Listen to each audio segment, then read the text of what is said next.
FIFA yangi yilning eng yaxshi jamoasini e'lon qildi va bu haqiqatni aytganda Rafinyaga nisbatan haqiqiy adolatsizlik bo'ldi. Darvozaga Donnarumma va usiz PSG hech qachon Chempionlar Ligasini yuta olmasdi. Himoya chizig'ida uchlik Van Dijk va 2 yilning eng yaxshi fullbeklari Hakimi hamda Nuno Mendes. Rostdan ham ularni kim aylanib o'ta oladi? Yarim himoyada Bellingham, Vitinha va Pedri. Ular o'z o'rinlariga to'liq loyiq, ammo Cole Palmerning kirishi haqiqiy shok. U faqat mavsumning birinchi yarmida yaxshi o'ynadi xolos. Bu o'rin haqiqatda Joao Nevishga tegishli bo'lishi kerak edi.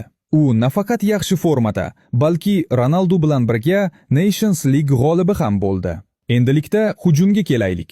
Uchlik shunday: o'ng qanotda Yamal, markazda Mbappe, chapda Dembele. Hech qanday e'tiroz yo'q. Ammo haqiqatdan ham Rafinha bu ro'yxatda joy olmadi debmi? Bu odam La Liga yili o'yinchisi, Yevropada eng yaxshi bombardir va assistent va hatto Ronaldoning Chempionlar Ligasidagi bir mavsumdagi rekordini takrorladi.